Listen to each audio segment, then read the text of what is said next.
Actors जो होते हैं कि वो they are very good and they are lovely, party में फ्रेंड्स दिसिंग, लेकिन एवरीबडी मीन्स बिजनेस ना। कभी कभी आपको लगता भी है अरे इस एक्टर को तो मैंने लॉन्च किया, ये तो बट उनका मार्केट प्राइस जो होता है वही चार्ज करते हैं। तो इमेजिन दिस कि एक टाइम पर जिस बॉलीवुड फिल्म की स्टार कास्ट ने न सिर्फ लेजेंडरी सक्सेस को गेन किया था, बल्कि आज की जनरेशन भी उस फिल्म को काफी ज्यादा प्रेज करती हो, तो जब उसी फिल्म का सीक्वल बनता है तो प्रोड्यूसर के लिए एक्टर्स को कास्ट करना सबसे बड़ा चैलेंज बन जाता है। तो हम बात कर रहे हैं करण जौहर के कभी खुशी कभी गम के सीक्वल को अनाउंस करने के बाद कैसे उन्हें उस फिल्म के लिए एक्टर्स ही नहीं मिल रहे हैं, इस गॉसिप के बारे में। एज इन कास्टिंग नहीं हो पा रही है, कुछ एक्टर्स ही इंटरेस्टेड नहीं है, कुछ तो डेट्स मैच नहीं हो रही और कुछ लोग वो तो सीधा सीधा मना ही कर दे रहे हैं सीक्वल का पार्ट होने से। तो सवाल काफी सिंपल है कि जिस बैनर के साथ काम करने के लिए एक टाइम पर न सिर्फ आउटसाइडर्स बल्कि इनसाइडर्स की भी लाइन लगी होती थी, सपना होता था लोगों का, आज उसी धर्मा प्रोडक्शन को कैसे कास्टिंग स्ट्रगल्स फेस करने पड़ रहे हैं। And to add with it, अगर ये रूमर थोड़ा सा भी सच है तो क्या K3G जैसे आइकॉनिक प्रोजेक्ट में वही स्टार कास्ट के विजन को रिक्रिएट करना पॉसिबल है भी या नहीं। तो इन सारी चीजों के बारे में बात करेंगे, बस उससे पहले आप चैनल को सब्सक्राइब जरूर से कर लेना। अब देखो, सबसे पहले तो मैं ये क्लियर कर दूं कि ये सिर्फ एक गॉसिप है अकॉर्डिंग टू विच K3G का सीक्वल आने वाला है। अब हालांकि अभी कुछ टाइम पहले भी काफी रिपोर्ट्स पब्लिश हुए थे क्लेमिंग कि ये चीज तो फैक्ट है, but to add with it यहाँ पर ये बताया गया है कि इंडस्ट्री गॉसिप सर्कल्स में एक बात काफी टाइम से सर्कुलेट हो रही है कि करण जौहर एक grand multi star family drama plan तो कर रहे हैं, जिसका टोन और स्केल वो कभी खुशी कभी गम जैसा ही रिक्रिएट करना चाहते हैं। अब हालांकि एक और इंटरेस्टिंग पॉइंट ये है कि कुछ इनसाइडर्स ने ये तक क्लेम किया है कि इसका जो बेस स्क्रिप्ट है ना, वो एक शेल्फ प्रोजेक्ट से इंस्पायर्ड भी हो सकता है। और यहाँ पर जो नाम सबसे ज्यादा सर्कुलेट हो रहा है इस तख्त,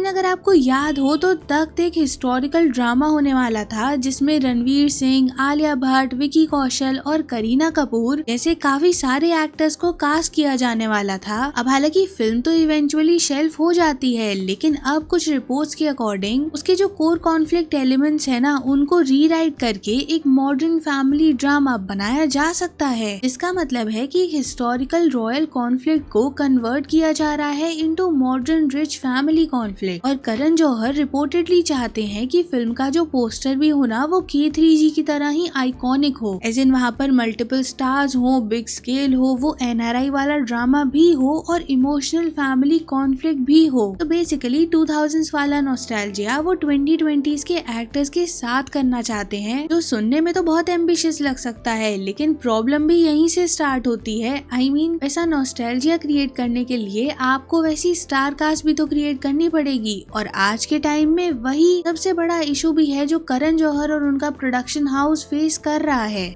जस्ट इमेजिन कि अमिताभ बच्चन, जया बच्चन, शाहरुख खान, काजोल, ऋतिक, करीना और रानी मुखर्जी का कैमियो जैसे एक जेनरेशनल ड्रामा को आज रिक्रिएट करना, आई गेस काफी लोगों को तो नेक्स्ट टू इम्पॉसिबल ही लगेगा, क्योंकि कुछ एक्टर्स उस टाइम पर लेजेंड थे, कुछ अपने पीक पर थे और कुछ तो फ्यूचर सुपरस्टार बने हैं आगे चलकर। और इसी वजह से ये कहना गलत नहीं होगा कि K3G की लेगेसी सिर्फ एक स्टोरी नहीं है, उनमें कास्टिंग मैजिक का भी एक बहुत बड़ा रोल है। कितने ही नेपो किड्स की आप मूवी उठाकर देख लो, काफी लोग यही पॉइंट आउट करते हैं कि अगर एक अच्छे एक्टर के पास ये स्क्रिप्ट गई होती तो क्या पता ये मूवी इतना डिजास्टर्स ना टर्न आउट करती। तो अभी जो रिसेंट रूमर सर्कुलेट हो रहे हैं ना, उनके अकॉर्डिंग शाहरुख खान के पास तो डेट्स ही अवेलेबल नहीं है, और दूसरा काजोल उसमें रिपोर्टेडली इंटरेस्टेड ही नहीं है। लेकिन इनसाइडर्स का ये मानना है कि राइटर्स SRK के रोल का स्क्रीन टाइम रिड्यूस करना चाहते हैं, जिससे वो उनके स्केड्यूल में फिट हो सके, लेकिन उनका रोल मूवी में बना रहे। लेकिन स्टोरी ना यहाँ भी खत्म नहीं होती है, क्योंकि यंगर जनरेशन के रोल्स में भी रिपोर्टेडली बहुत ही ज्यादा न सिर्फ कॉम्प्लिकेशंस आ रहे हैं, बल्कि रिजेक्शंस भी फेस करने पड़ रहे हैं, क्योंकि जिन एक्टर्स को पहले अप्रोच किया गया था वो शायद अब इंटरेस्टेड नहीं है, और कुछ ऐसे हैं जो फिट इन ही नहीं हो पा रहे हैं।